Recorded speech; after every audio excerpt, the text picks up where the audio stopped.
오늘 나눌 말씀은 민수기 20장 13절 말씀입니다. 민수기 20장 13절 민수기 20장 13절 말씀 우리 한 목소리로 읽겠습니다. 이스라엘 자손이 여호와와 다투었으므로 이를 무리라 하니라. 여호와께서 그들 중에서 그의 거룩하심을 나타내셨더라. 아멘. 이스라엘 백성들이 신이라고 하는 광야, 가데스, 신광야의 가데스라는 곳에 머물고 있었을 때 미리암이 죽었습니다. 민수기 20장 1절입니다. 첫째 달에 이스라엘 자손 곧 온 회중이 신광야에 이르러 백성이 가데스에 이르더니 미리암이 거기서 죽음에 거기서 장사되니라.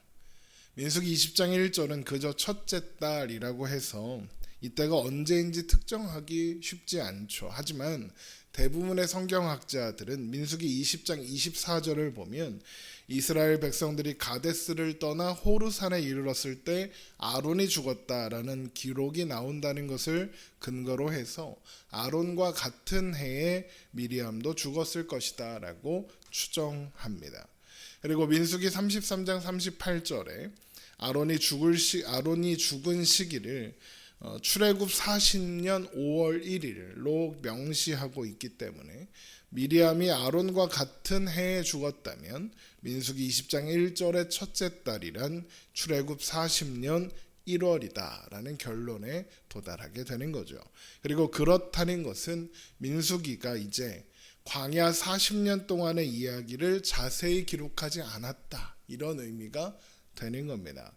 다만 신명기 8장에서 모세가 광야 40년을 요약하는 것을 통해서 그 광야 40년 동안 무슨 일이 있었고 어떤 일들이 있었는지, 그 시간을 이스라엘 백성들이 어떻게 보냈는지는 추측해 볼 수 있습니다. 우리 민수기 신명기 8장 2절을 한번 찾아보겠습니다. 신명기 8장 2절입니다.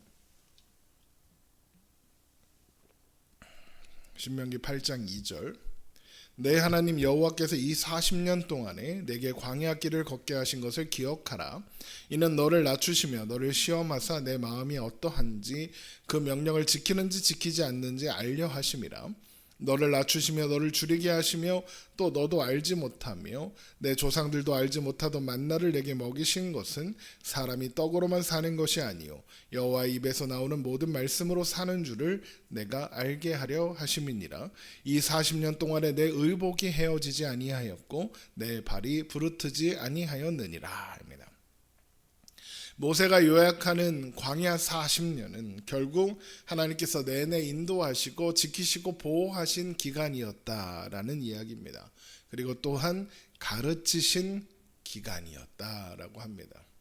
그리고 그렇다는 것은 크고 작은 일이 내내 일어났다는 의미일 테고, 그 과정에서도 하나님은 그들을 버리거나 포기하지 않으시고 신실하게 인도하셨다라는 의미인 겁니다.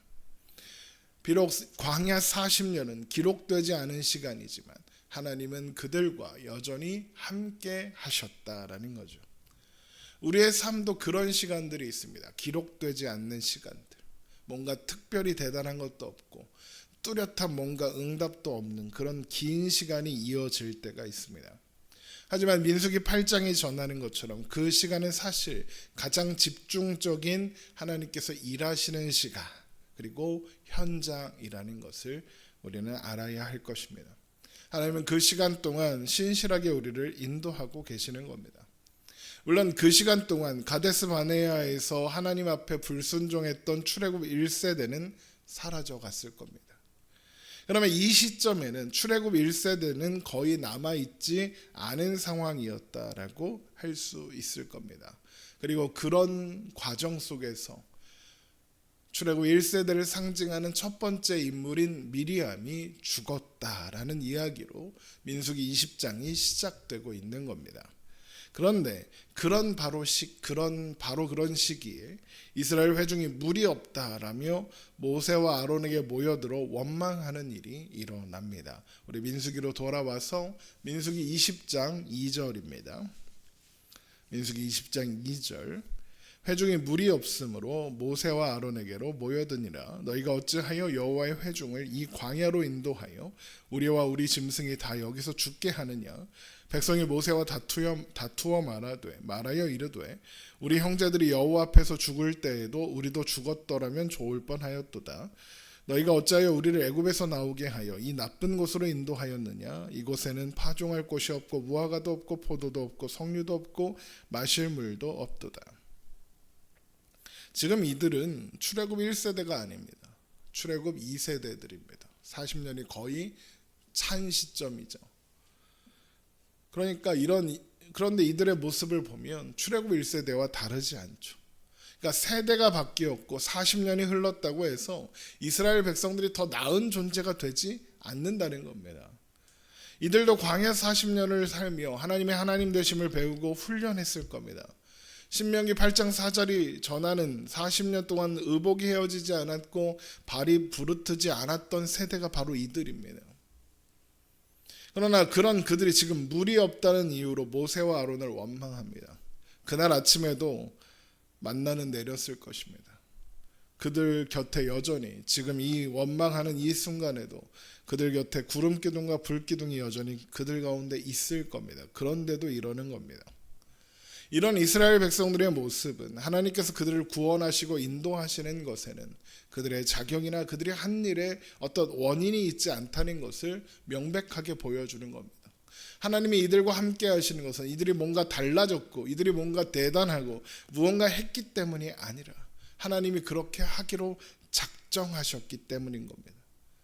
그러니까 이 말씀이 여기 나오는 것은 출애굽 2세대가 이제 가나안에 들어가게 될 것인데 그들이 가나안에 들어가는 것은 그들이 출애굽 1세대보다 더 나은 사람들, 나은 세대가 아니기 때문이라는 겁니다. 나은 존재이기 때문이 아니라는 겁니다. 하나님이 신실하셔서 하나님께서 약속하신 대로 이루신 것뿐이다라는 겁니다. 출애굽 2세대도 하나님의 은혜가 아니면 살아갈 수 없는 존재라는 것이 이렇게 확인되고 있는 거죠. 자, 이런 이스라엘 백성들의 어리석은 원망에 모세와 아론이 회막문에 엎드립니다. 이것은 하나님의 해결을 요청하는 겁니다. 그러자 하나님의 영광이 그들에게 나타나십니다. 민수기 20장 6절입니다. 모세와 아론이 회중 앞을 떠나 회막문에 이르러 엎드리매 여호와의 영광이 그들에게 나타나며 그리고 모세를 향해 하나님께서 지팡이를 가지고 온 회중들이 보는 앞에서 반석에게 명하여 물을 내라 명령하라고. 그러면 물이 나와서 부족함 없이 물을 마실 것이다 라고 말씀하십니다. 민수기 20장 7절입니다.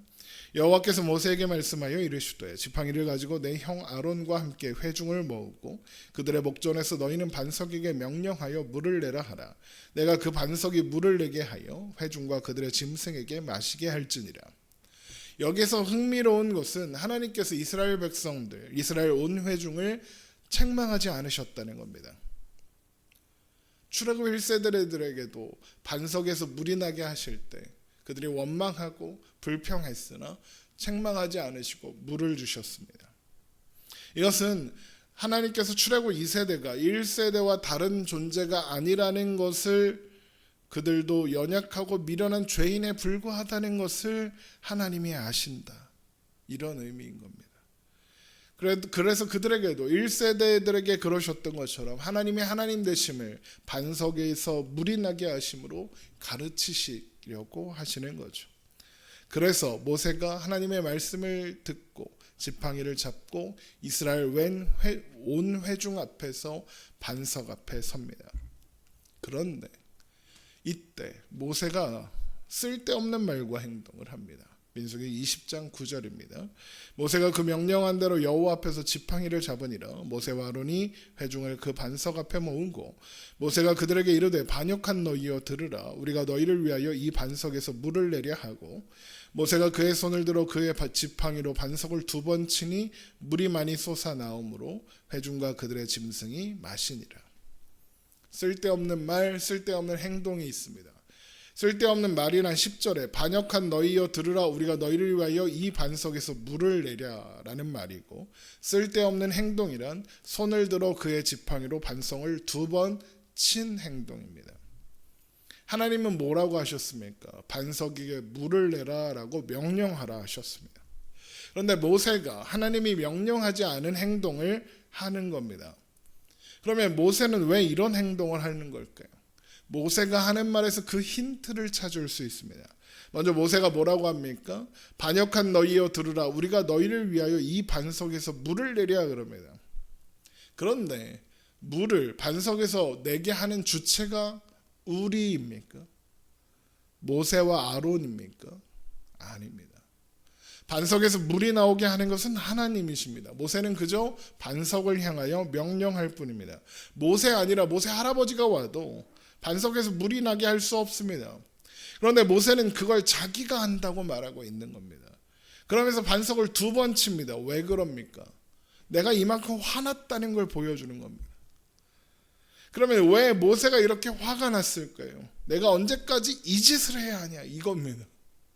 답답하고 짜증난다 이겁니다. 그런데 이것은 모세의 오해가 여전하다라는 것을 보여주는 장면입니다. 모세의 오해가 여전하다. 이게 무슨 말이냐? 지금 모세가 하는 행동과 말은 한마디로 이런 겁니다. 이스라엘 너희들, 너희 조상들, 너희 부모 세대가 그렇게 하다가 다 광야에서 죽었는데 너희도 그러느냐? 야 너희들 나 없으면 어떡하려고 그러냐? 이런 의미인 겁니다. 그러니까 모세는 지금 자신의 힘과 능력으로 이스라엘을 가나안으로 데리고 가야 한다고 생각하고 있는 거고, 이스라엘이 가나안에 들어가려면 나 같은 사람이 반드시 필요하다라고 생각하고 있는 겁니다. 그런데 이스라엘이 가나안에 들어가는 것이 모세가 있기 때문입니까? 모세 덕분인가요? 아니면 모세가 모세가 아니면 못하는 일입니까? 불가능한 일입니까? 모세 없이도 들어갈 겁니다. 왜요? 하나님이 그렇게 의도하시고 뜻하셨으니까요. 그러니까 지금 모세의 말과 행동은 착각이고 오해이고 교만인 겁니다. 그래서 하나님은 그런 모세에게 이렇게 말씀하시는 겁니다. 민수기 20장 12절입니다. 여호와께서 모세와 아론에게 이르시되 너희가 나를 믿지 아니하고 이스라엘 자손의 목전에서 내 거룩함을 나타내지 아니한 고로 너희는 이 회중을 내가 그들에게 준 땅으로 인도하여 드리지 못하리라 하시니라. 너희가 나를 믿지 아니하고 그러십니다. 그래서 이스라엘 자손의 목전에서 내 거룩함을 나타내지 않았답니다. 이게 모세가 한 행동에 담긴 진의였던 겁니다. 모세가 하나님을 믿지 않은 겁니다. 자신이 있어야 반석에서 물이 나는 일, 자신이 있어야 이스라엘이 가나안에 들어가는 일이 가능하다라고 생각한 겁니다. 그래서 하나님이 뭐라고 하십니까? 너희는 이 회중을 내가 그들에게 준 땅으로 인도하여 드리지 못한다 그러십니다. 이게 무슨 말입니까? 모세야, 이들이 가나안에 들어가려면 네가 꼭 필요하다고? 아니, 너 없어도 돼. 너는 네가 하는 게 아니야. 내가 하는 건데 라고 하시는 겁니다. 제가 늘 말씀드리지만 신앙에는 믿음에는 영웅이 없습니다. 없어서는 안 되는 사람 같은 건 없습니다. 그 사람이 없어도 하나님은 일하십니다. 없어서는 안 될, 없으면 하나님의 일이 진행되지 않는 그런 사람은 없습니다. 하나님은 사람의 도움이 필요하신 분이 아니십니다. 필요하다면 모세가 아니라 지나가는 꼬마 한 명을 사용하사 가나안 입성도 이루실 뿐입니다. 그런데 우리도 그런 착각을 합니다. 내가 이 일을 감당해야 한다. 내가 없으면 안 된다. 내가 버텨야 한다. 이런 식으로 말입니다. 그런 생각이 하나님을 향한 헌신에서 나오는 마음일 수 있습니다.